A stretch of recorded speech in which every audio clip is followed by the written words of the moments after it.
Bonjour, je m'appelle Wael et nous sommes élèves en classe de CM2 dans l'école Lapin Blanc. Bienvenue à notre émission. en direct des rencontres de la classe dehors à Marseille. Dans cette émission, nous sommes ravis de recevoir Anne-Charlotte. Bonjour Anne-Charlotte. Bonjour. Bonjour les enfants. Alors pouvez-vous vous présenter? Donc je suis Anne-Charlotte Bretel. J'habite en Bretagne, dans une ville qui s'appelle Dinard, en bord de mer. Et j'ai 50 ans. Pour quelle raison êtes-vous venu aujourd'hui? Je participe aux rencontres internationales de la classe dehors parce que c'est une passion que j'ai depuis très longtemps, de pouvoir enseigner et interagir avec des enfants ou même des plus grands dans un lieu plus naturel que possible. Que faites-vous dans la vie? J'ai 2 casquettes. Ma première casquette est celle d'être conseillère en pédagogie par la nature, ce qui signifie que je fais des interventions, donc je vais dans les écoles et je planifie ce qu'on appelle une séquence d'apprentissage avec une ou un enseignant.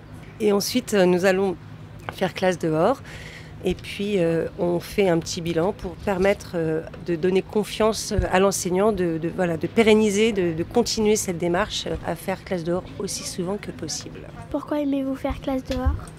Parce que c'est génial. Parce qu'il y a plein d'atouts à faire classe dehors. Déjà, c'est beaucoup plus sain. Il y a beaucoup moins de microbes qui circulent dans l'air que si on est dans un endroit qui est clos. On a plus d'espace pour bouger, donc quand on est déjà un petit peu hyperactif comme je le suis, c'est très pratique. On peut se mouvoir sans déranger qui que ce soit. Et puis c'est juste chouette de pouvoir profiter d'être dans un lieu différent que d'une salle de classe.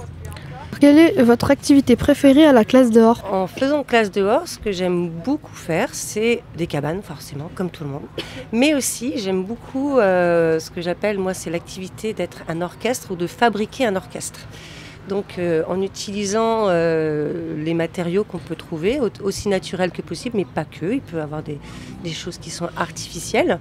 On peut justement tester la sonorité et puis comprendre pourquoi est-ce que certains bâtons sont avec des sons plus aigus ou plus graves que d'autres. Est-ce que ça va dépendre de l'état de décomposition et pourquoi est-ce qu'ils sont en phase de décomposition. Enfin, là, il y a plein de questions qui vont venir et qui vont nous permettre d'échanger et de développer nos compétences langagières. Quel était votre métier de rêve étant enfant? D'être maîtresse en plein air. Alors j'ai toujours souhaité être bilingue et j'ai réussi à le faire en vivant au Royaume-Uni pendant longtemps. Et pour moi c'était tellement plus simple d'aller apprendre en vrai en fait, d'aller sur un site qui soit ouvert parce que lorsqu'on apprend une langue dans un site clos, ça n'a pas vraiment de sens parce qu'on n'a pas cette interaction qui peut se faire comparé à un lieu où les gens, pour de vrai, vont avoir besoin d'utiliser le langage et pouvoir échanger et donc apprendre en échangeant. Comment ça se passe la classe dehors au Royaume-Uni? Alors depuis une bonne quinzaine d'années maintenant, il y a ce qu'on appelle des forest schools, qui sont des lieux très souvent en nature, en pleine nature, où les classes vont aller faire du jeu libre. Alors quand on dit jeu libre, il se passe beaucoup de choses quand même, parce que nous les adultes, nous observons comment les enfants vont interagir, et puis on va travailler ce qu'on appelle les compétences psychosociales. Alors ça c'est un nom assez savant, qui signifie qu'on va voir si vous coopérez gentiment les uns avec les autres, s'il y a un conflit, comment est-ce que vous allez pouvoir résoudre ce conflit, savoir si vous allez abandonner tout de suite quelque chose que vous allez trouver trop difficile. Voilà, comment est-ce que vous allez vraiment gérer vos émotions et comment vous allez vous amuser tous ensemble, ou pas. Pourquoi Forest School? C'est dans la forêt? Très bonne question. Alors, Forest School, c'est un mot qui un petit peu va nous influencer en erreur parfois, parce qu'en effet, en fait, Forest School, c'est d'origine scandinave. Alors, en Scandinavie, ce sont donc les pays nordiques de l'Europe, il y a beaucoup de forêts, beaucoup plus que sur le territoire français. Et il y a une connexion à la nature, on est en immersion, donc on est vraiment au centre d'un lieu très naturel où on est vraiment tout autour de nous, il n'y a que de la nature. Et ça a été prouvé par la recherche, par les scientifiques, comme quoi ça nous apporte beaucoup de bien-être, beaucoup de bonheur. Donc les Anglais, ou les Britanniques, je devrais dire, se sont emparés de cette recherche en disant « Oh, nous aussi, on aimerait bien être tous heureux chez nous ». Et donc, pourquoi ne pas essayer de recopier ce modèle-là? Mais n'ayant pas autant de forêts qu'en Scandinavie, on s'est aperçu que la majorité de la population habite dans un lieu urbain, donc avec des routes, des immeubles, des voitures.